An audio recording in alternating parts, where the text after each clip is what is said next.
disclosure. Sober disclosure. Breezy's a slut. And we like it in the butt. Are you or someone you know looking for support in recovery? Taste Recovery is your go-to directory for sober resources. Whether you're searching for treatment centers or sober living communities, Taste Recovery connects you with the right tools and support to help you on your journey. With a user-friendly platform and a comprehensive list of resources, Taste Recovery makes finding the help you need easier than ever. Start building your path to a healthier, sober life today. Visit tasterecovery.com to find the resources that work for you. Taste Recovery, your first step to a lasting positive change. Hi, everyone. I'm Breezy. And I'm Jimmy. And we are Sober Disclosure. We're here with a leading expert in AI. Micro influencer Eli. Oh, wow. Very micro. Very micro. And he has a lip gloss shop online. TikTok. Yes, On TikTok. On TikTok. Yeah. He sure does. What an Wow. introduction. Yeah. Thank you. I didn't go too hard on him. No. You should just. Well, what else is there? I couldn't think of anything. He's your workout buddy with Pierre, with PP. I know, but that's private. How was that private? I actually quit. It was way too hard. No way. You did quit. I did quit. Pierre Why told was me. it I too just hard? backed out. What do you mean it was too hard? What was too hard about it? I think being told what to do. Are you kidding? No. Oh. Just In being what told way? He's a what to- true Latino. Yeah, being told what to do and then like feeling bad that I'm not doing something that at the moment like is important. Very important. Mm-hmm. I don't want to be fat. But there's other shit that I'm doing, you know. Oh. But it was good. Nothing on Pierre. I love Pierre. Pierre, I love you. Mm-hmm. And you're a great coach. I'm just not a good student. Oh. Same. I love that. See if that was something you could have used in your intro. I know, but you know what? I didn't think about it. I That's totally okay. forgot he wasn't doing the thing anymore. You guys were doing it together. And then you both fell He off. goes, look, Eli's running outside. And I said, I don't give a fuck what Eli's doing. You were running outside? Yeah. Not Cardio. anymore, though. No, I do jujitsu. Like that's my thing. Jujitsu. It's But not then running outside. that's I think You love tackling old, like, sweaty very men. sweaty men. Yes. with Wow. A lot of uchimadas, a lot of ashigaramis, you know. A lot of single old legs. Uchamadas. I don't know what any of that means. Not hoochie mamas. Uchimadas. So, Eli, how much time sober do you have? Oh shoot. I have 2 years. Coming up on 3 on April 7th next year. When I met you, I was like, this fool's not an alcoholic. Then what am I? I was like, I thought he was just the camera guy at Camp Soberfest. No way. And you hired him to take videos. No way. Yeah. Why did you think that? I don't know. I just was like, he was just like, So quiet. I have no idea. I just thought that. Thanks. Well, that was like a totally different Eli. I don't know if you remember. He had purple hair.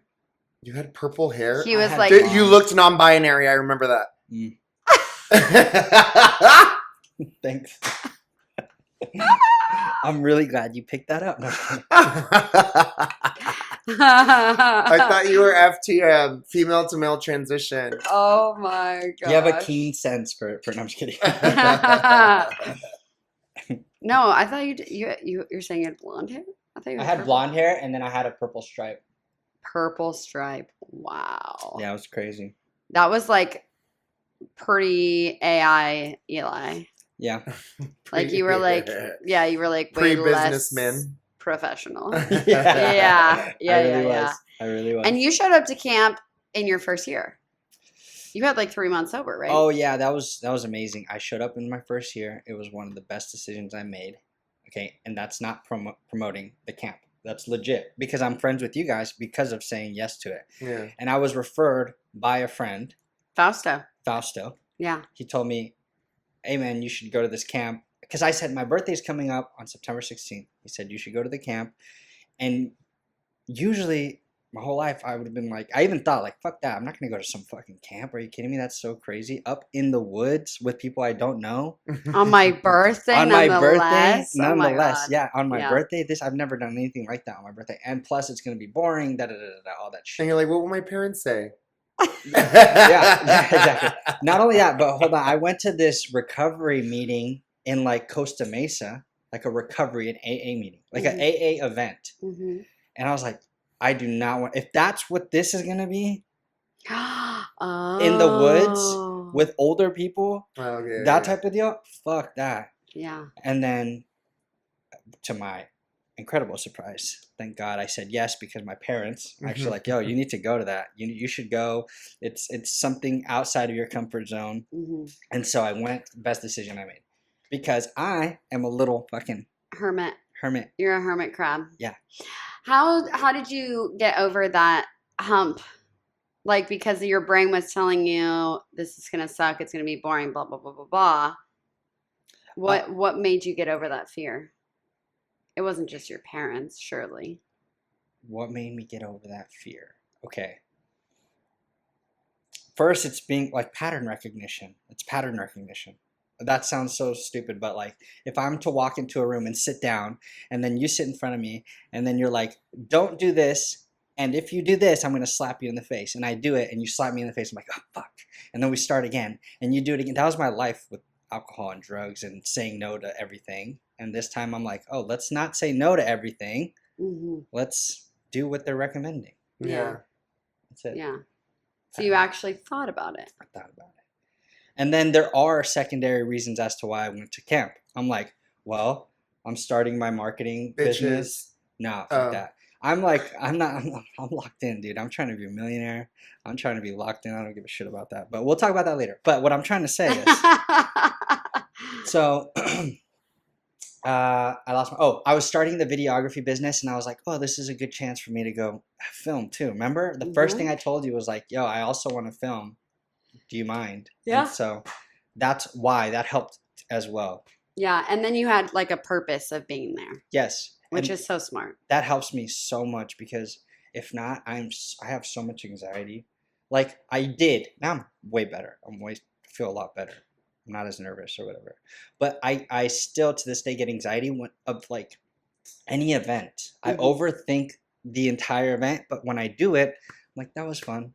You know, my parents are like, yo, like, let's go to the movies. I'm like, fuck, dude, I gotta go to the fucking movies and watch a movie and sit there for 1 hour and 30 minutes. And what are we gonna talk about? And da-da-da-da-da. And all this is going through my head. And then I do it and I'm good. Yeah. I'm like, oh, I didn't have to talk during a movie. I just think about all this shit. It's crazy. It's crazy. Oh my God, I'm dead. That's so funny. But it's serious. I'm serious. That's what my mind is like all the time. Yeah. So is this your first time getting sober? No, this is the third. Third? Yeah, but I guess I wouldn't consider legitimately those other 2 stints being legit because I was doing them to get my parents off my back or to get through something. I had never really accepted I was an alcoholic and that my life had become unmanageable till this third time. And that was, you went to meetings and stuff? Was it 12 steps or you quit on your own? No, it was... The other times? The other times were when I was 19 and 22, I did, what do you call it? Outpatient. Okay. Outpatient, 30 days.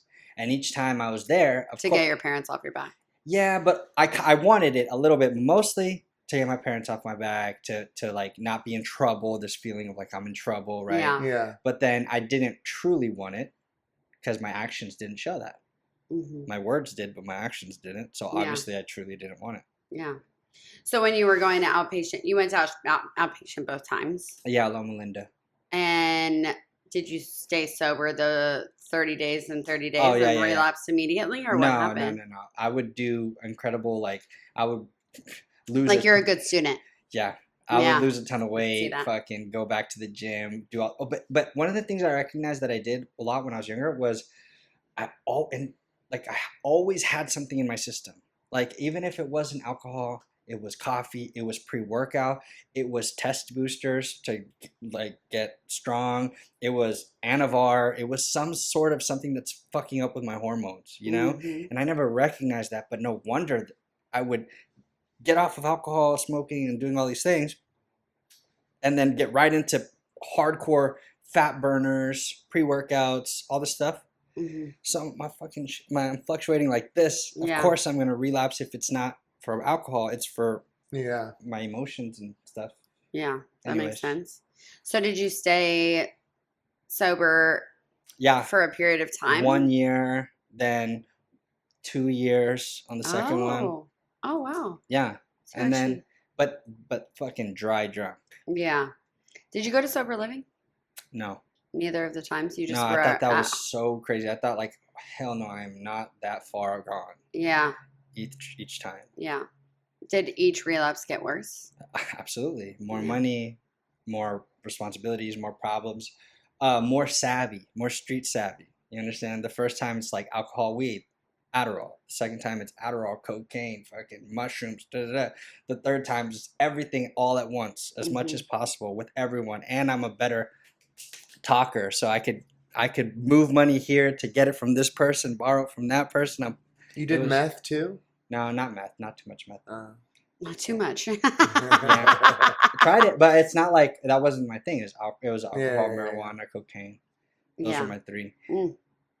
So you end up getting worse, and what happened 2.5 years ago, April 7th, Ooh, Ooh, Okay. April 7th. April right? 7th, Is that what you said? 2023, yeah. That's your sobriety date. You Yeah. remembered. Yeah, Good job. I'm trying. 4/7/23. So here's what happened. Cutscene. Yes, Okay. our editor. Editor, bring in the cutscene. It's you. You're doing it. It's Yeah. me. Okay. Oh, shit. Literally. So Remember when you said that you were going to do all of this with our podcast and help us? shit. I can't recall.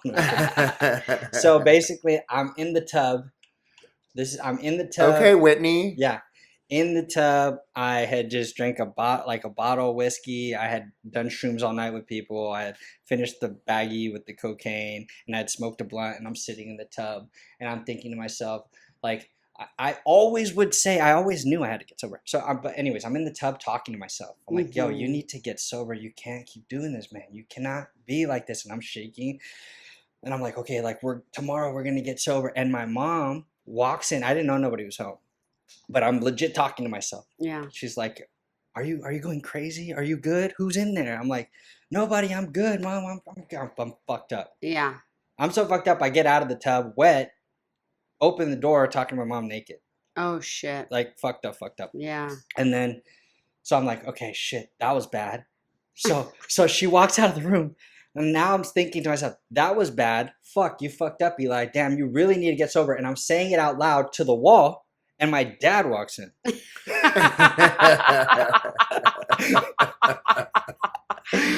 Oh shit! He's like, bro, have we lost you? Are you good? You need to go to rehab. Do you want to go to rehab? And then I looked at him and I was like, yes. And then as soon as I said yes, I started crying and crying and crying and crying. And then they called Northbound, and I was there in the next fucking hour. Next hour. They fucking Damn. got your clothes on. I don't think I had one. That was before, but there's so many stories. But anyways, I only had the clothing on my back, nothing, no bag, nothing. They dropped me off at the front door of Northbound. And then like I didn't have clothes for like 2 or 3 days. Yeah. So they came back. How did they find Northbound so fast? Was that something that you had already looked into? So my parents had been researching, obviously. Mhm. They'd been researching, and then they'd mention it, and they could see it, like I'd come out of my room and I'd be shaking. Like I need like $30 or $50 Yeah. to just go to the bar. Yeah.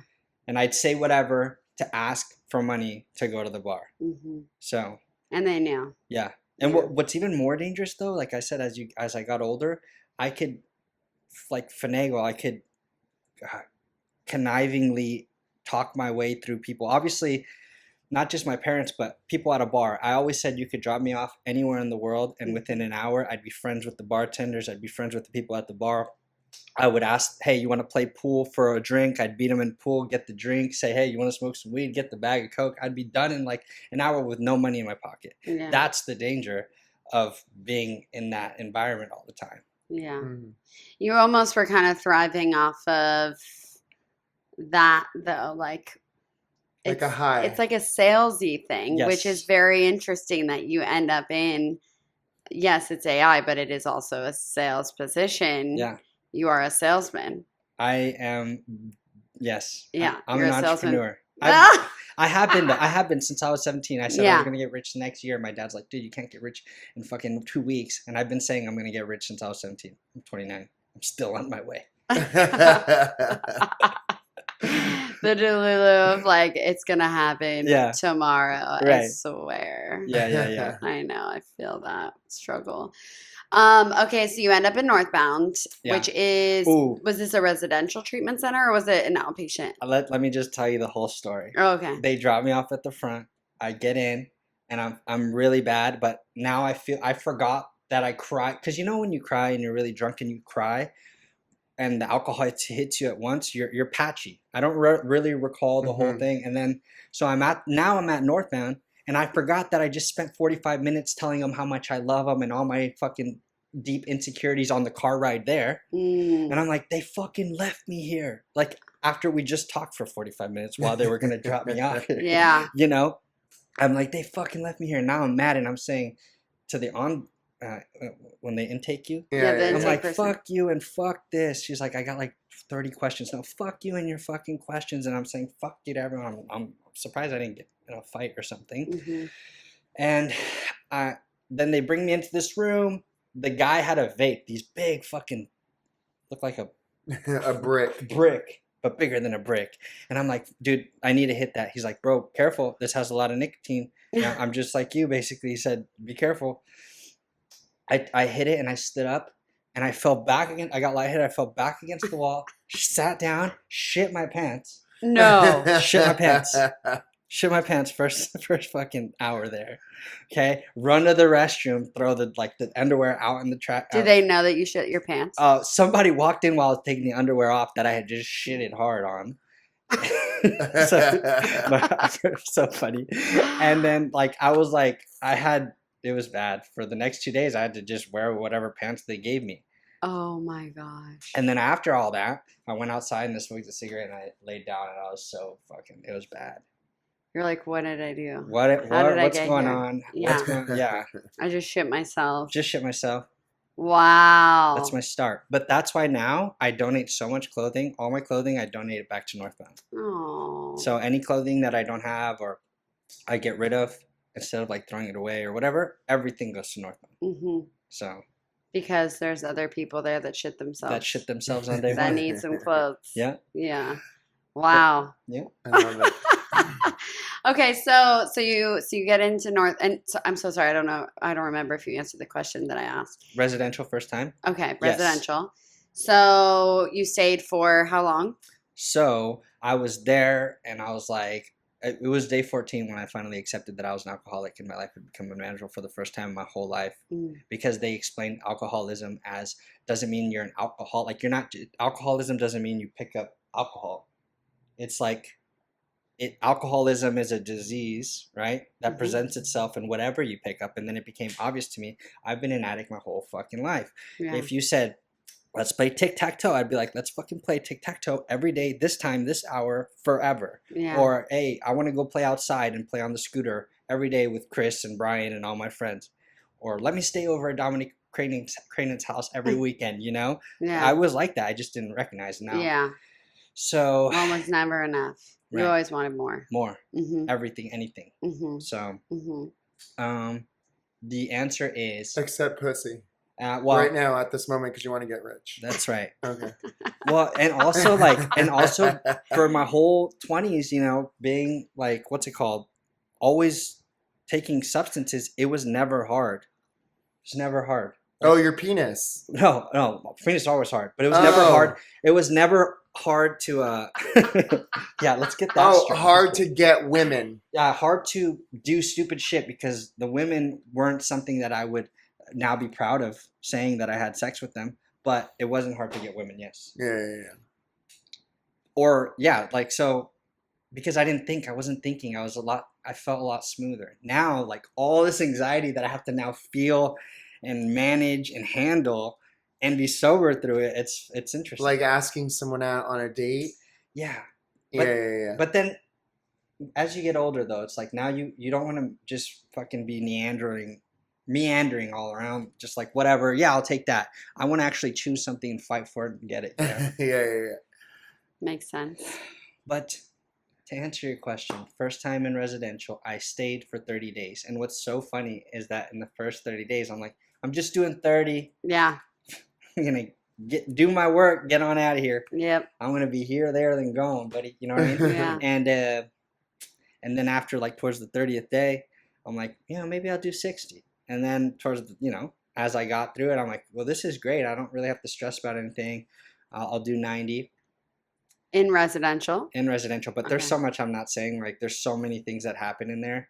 You have to understand, from 19 years old, I've always known what to do. Like, I've always had the courses for digital marketing, the courses for e-commerce, the courses for business, everything. I just didn't do it because every day, the next day I was going to start. Oh no, but the next day, but I would be a consumer, but not an action taker.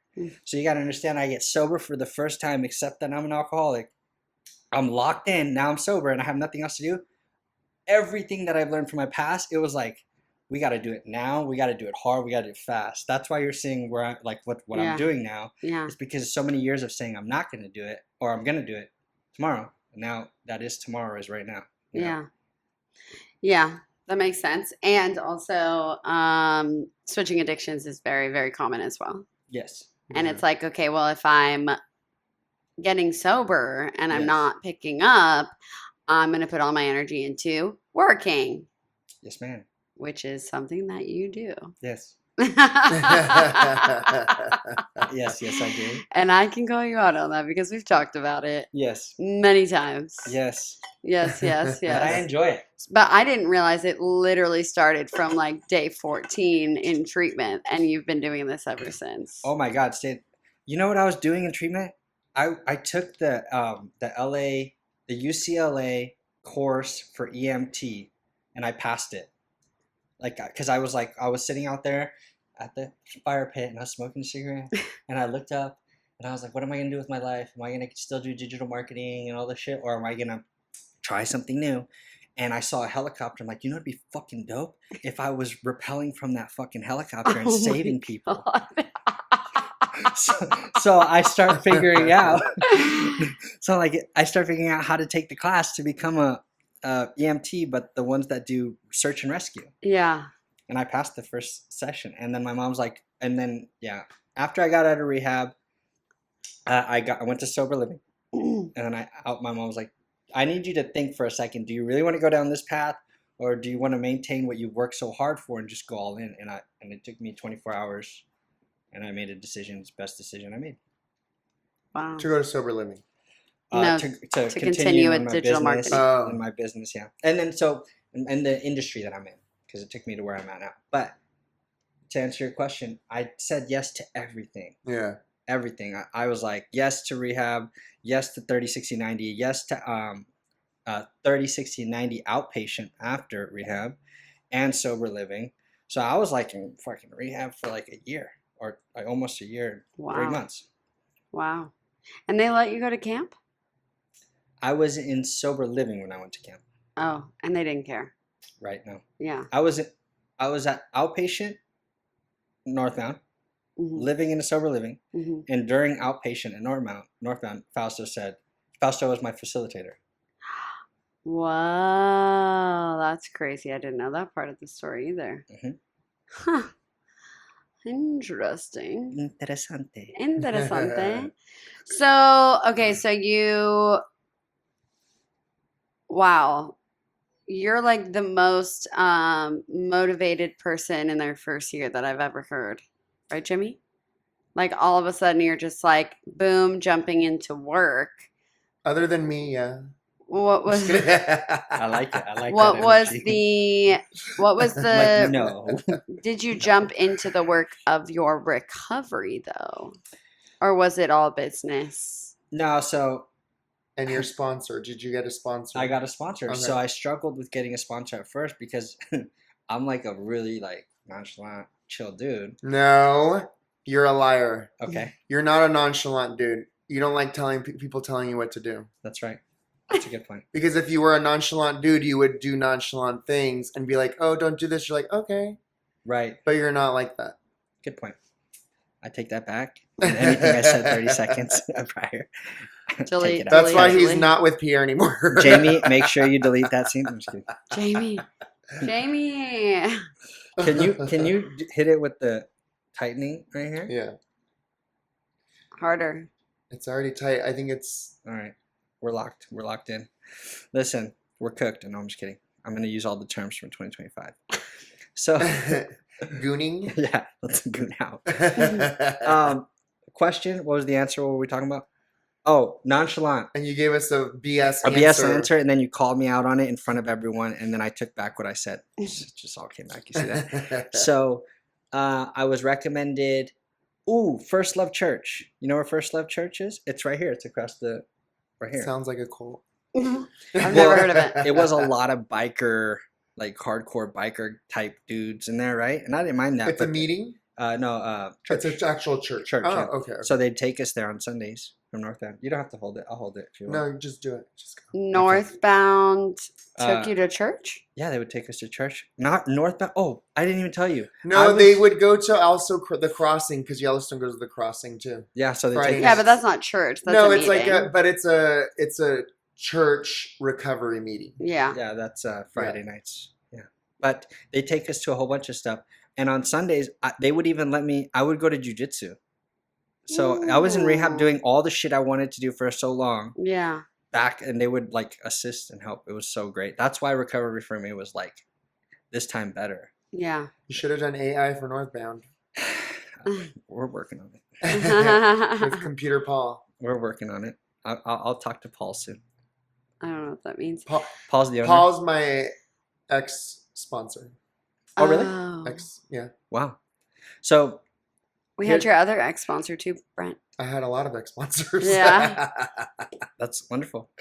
Well, So you found your sponsor. We were talking about found your my sponsor, and I got it. It was a biker guy, right? It was this biker dude, hardcore dude, and they gave me him. They didn't say like, go find someone. No, they gave me him, Yeah. and I was like, fuck that, dude. I'm not.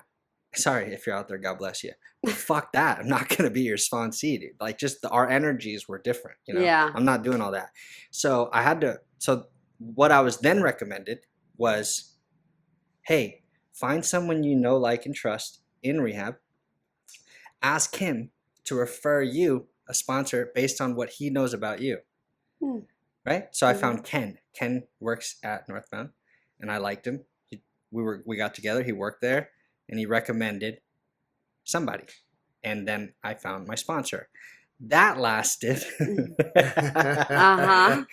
That lasted about during my recovery stint inside of Northbound, because once I left, he was busy. Like, at first it was cool. He's like, let me take you to a meeting, right? And then he'd be like, oh, I'm busy this week, or I can't on that day. Let's go on this day. And I'm like, I get working with your schedule, but also, no, I'll find somebody that has a schedule that aligns with mine, So then in sober living, the house manager was like, hey, do you want to go play softball? Because I played baseball in college.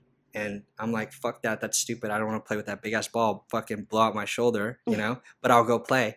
And we won that tournament. We won that first tournament I played with them. That's it. And I never went back and played again. I never played again because I was like, I don't want to do this. This is stupid, Like, I don't want to hurt my shoulder when I do jujitsu. Like, there's no need, right? I need to be like good.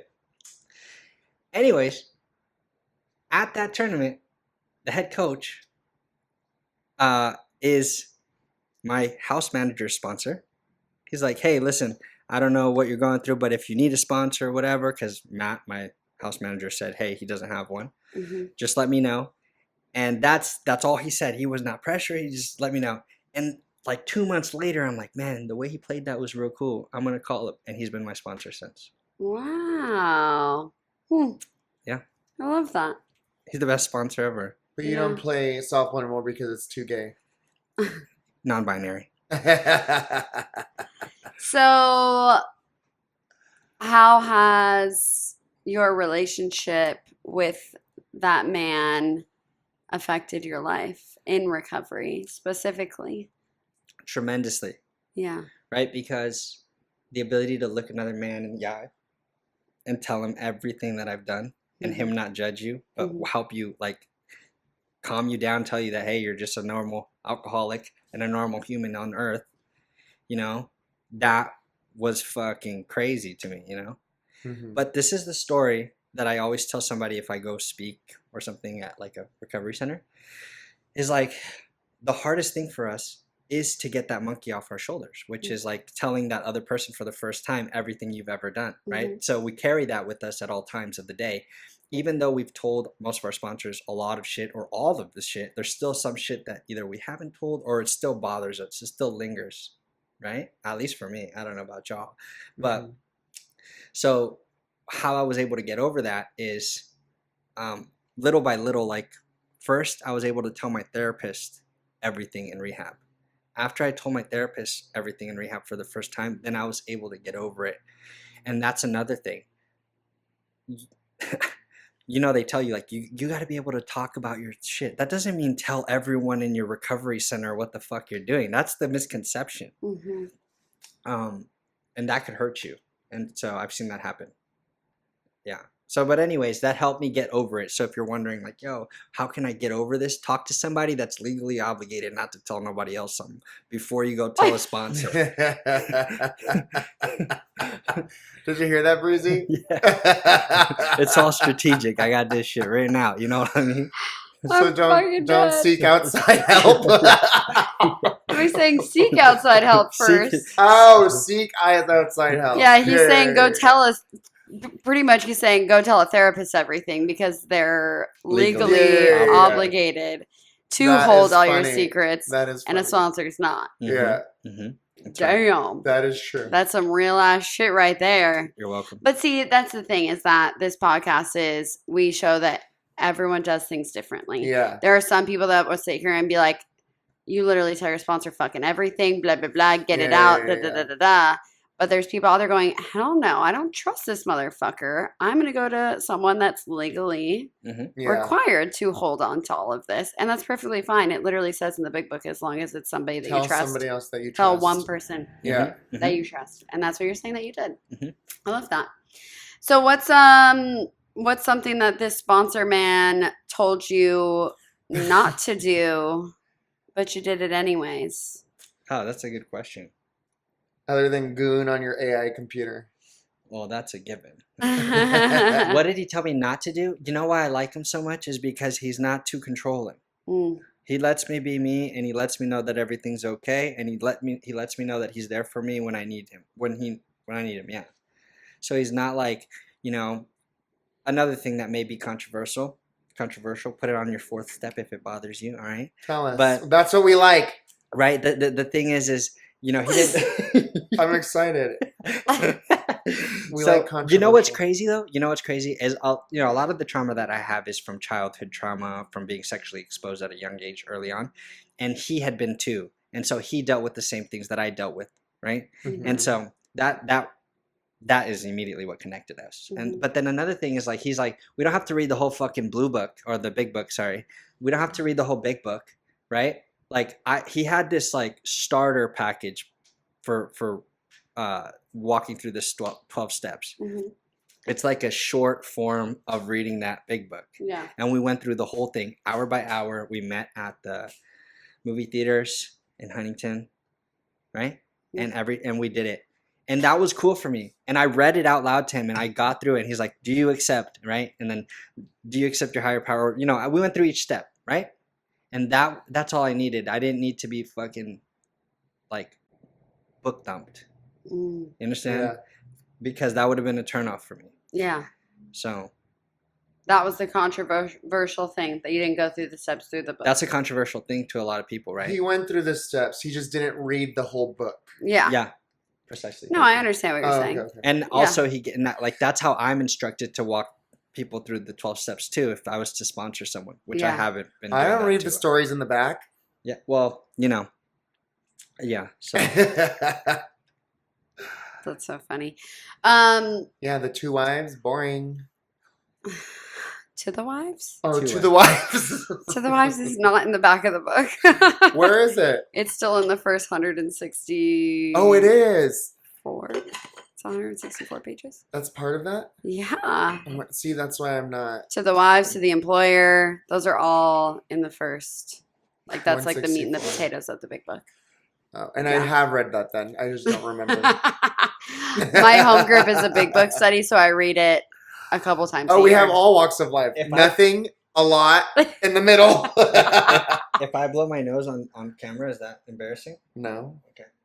Anyways, I'm listening. Just blow your nose and I'll cut it. Wow. Eli's a big blowing of the nose guy. It's all Why? the cocaine. All the cocaine. It's all like cocaine. Yeah. It's like perpetual runny nose. Yeah. It's okay. And allergies, whatever. We don't know which one it is. I'm not gonna ask. You know. Okay, so your thing that you did wrong, that's what you What did I do wrong? exactly, that wasn't a That's wrong not thing. wrong. Oh, I'm just saying, like, that's controversial to a lot of people. Okay, but that wasn't the question, Eli. I Oh, what was want the to question? know. Oh, you said Oh. that he doesn't give you direction, essentially. He never told me to not do something that I did. I've been a very good student, as you said. Summa cum laude, comma sum cum laude. Is there direction that he gives you, like, hey, go to more meetings, and you're like, hey, go fuck yourself, Oh, because good. Eli doesn't go to meetings. Oh, I do once in a while go to a meeting. You know, my problem is that You like jujitsu. no, I don't fucking talk to anyone.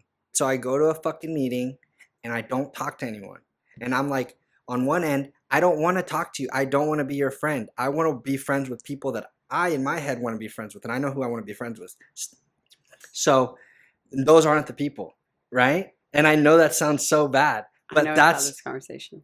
I know. And then so I'm like, I struggle with that, but I'm like, I'm here because this is an obligation, a non-negotiable that I need to do because I'm being told to do it. So if they've done it and maintained sobriety, then obviously I should do the same shit. But I don't want to go to Starbucks with these people or fucking. I don't go to Starbucks with people. I don't want to do nothing with these people. Only with fucking the people that I've gotten to be friends with. But that's Yeah. it. Like, I don't want my circle to be too big. But then you know what's funny about that is then I bitch about not having friends. You know what I mean? And being lonely. But you know what? I think It's lonely at the top. no, I wasn't gonna say that. Did That I was think good. it? Did I think? No, I'm just kidding. Oh, that's so I'm funny. totally kidding. I'm totally kidding. But I was just thinking this yesterday, and I'm like, you know what? I'm gonna stop bitching about not having friends because I do have friends, and I have just the right amount of friends that I need for me, and I feel good. I go to work, I go to jiu-jitsu, I do the shit that you guys invite me to, which is good, and we're friends, right? Yeah. I don't have to see you every day to be friends, That's true. right? I don't Yeah. see my friends every day. No, Right. I do. I'm too busy. I agree. You're locked in on what you want.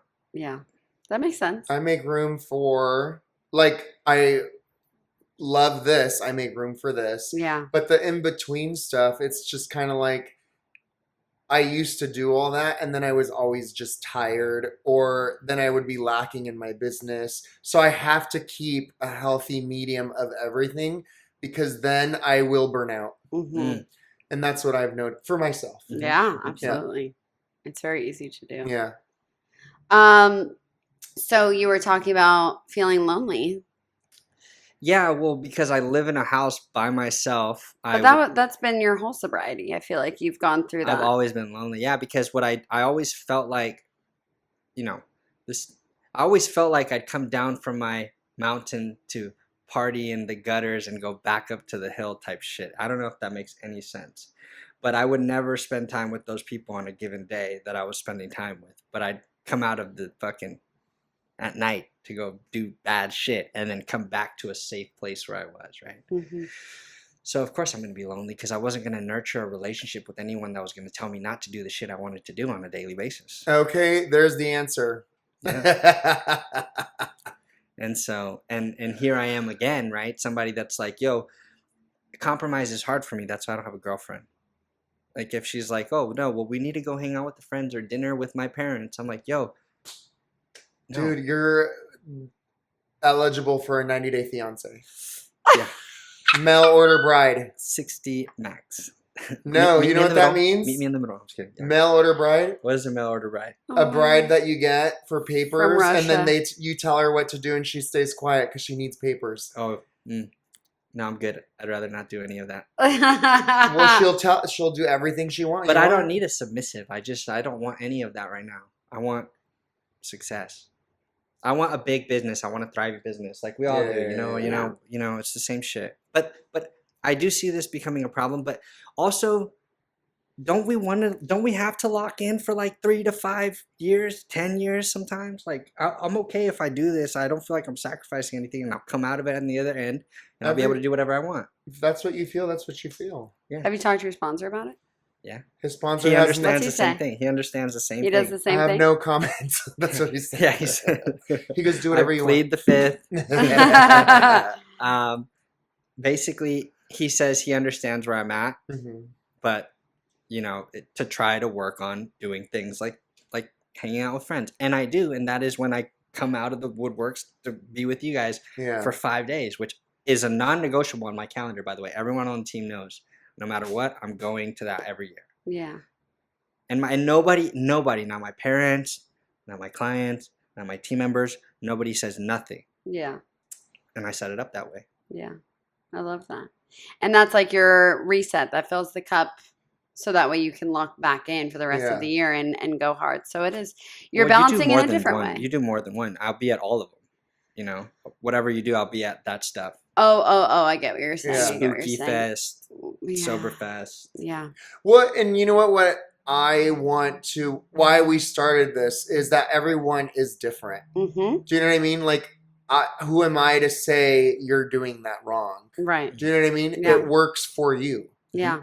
But I can be better. As long as you're staying, well, and then that's for you to decide. Yeah. You know Absolutely. what I mean? Yeah. Absolutely. I could go to more meetings. I could talk Well, to you more could. people. As friends, we would be like, yeah, Eli, maybe you should, go to a meeting. And a lot of the time, like, that is where I get to see my friends. yeah. at Like, the that's meetings. literally where I see my friends, and then I don't see them for the rest of the week. Like, So then that go to a meeting where we all go. right. Where do you guys go? We don't go to the same meetings. You want to go to a game and stag with me? I'll go to whatever. Just invite me.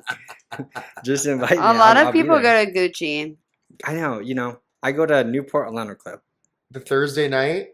and that's Yeah. because he's looking for a certain, like, tier of people. I know, right? No, I'm not, because I don't even talk to them. And you know what's so funny? The tier you're in, we all have businesses. I Yeah. know. Oh, that's why you kept us as friends. Yeah. It's all part of my master plan. Duh. A little network. Yeah. And you know what's so funny? That's I have to stop saying that's so funny. But it is funny because I do the same in hair. So I'm part of a sober team that I got brought into, and so we all have we're like, oh, pick this person, they're sober, to assist us for this job because we know they'll show up on time and all that, So yeah, I understand what you're saying. There's Yeah. nothing wrong with choosing friends that have a positive outlook on life. Are Yeah. motivated. Yeah. I get what you're saying. Okay, so unfortunately we have to wrap up. So last question. Question. Parlez-vous français? There you go. What is one? Is AI taking over? Just kidding. Yes. What is one piece of advice or a suggestion that you heard in your first year that changed the trajectory of your sobriety that you can pass on to our listeners? Okay. All right.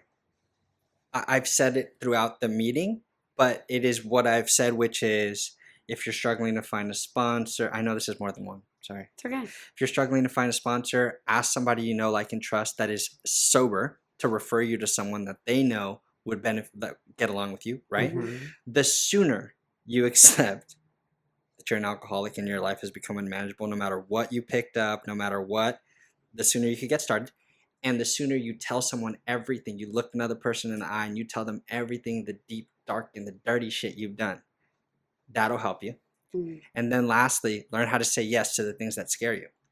Say yes to 30, 60, 90 days inpatient, 30, 60, 90 days outpatient, sober living, because think about it. If you go to rehab for fucking 90 days and you go back home, you literally relapsed geographically. You went right back to the place that happened. So I know it's not capable or possible for everyone to do, all of it, money, family, responsibilities. But you know damn well, those people do know damn well if you can and you're using those as cover-ups or excuses as opposed to motivators, So Mhm. true. So True. Thank That was you, a great Eli. answer. That is a great answer. That was the clip. You gave the whole episode right there. thank you. Boom drop. That was our Tinder clip. What's the stuff that you put on? TikTok? TikTok. Tinder. TikTok clip. Tinder clip. TikTok. We actually now you can find us on Tinder. Hey. We're gonna be creating dating We need a profiles. third. We're doing dating profiles for all of our guests to That help is them funny. find love. This is also matchmaking service. Randall now. and Eli. Eli needs a submissive.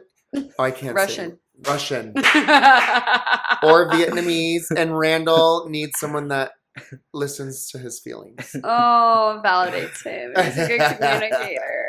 That's so beautiful.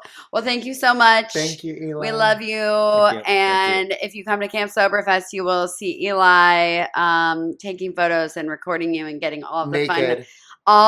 fun content. Yeah. Hopefully he shits himself out in the woods so we can recreate that first day in sobriety. Love. Sober shits, baby. All right. And as always, you can find us on Apple, Spotify, Tinder. and YouTube, and now Tinder, period. Thanks so much for listening, guys. I'm Breezy. And I'm Jimmy. And we are Sober Disclosure. This episode is brought to you by Light Salon, Orange County's premier destination for expert hair color. At Light Salon, we specialize in creating stunning custom color transformations that highlight your natural beauty. Owned and operated by passionate, sober stylists, we bring authenticity, creativity, and precision to every client experience. Light Salon.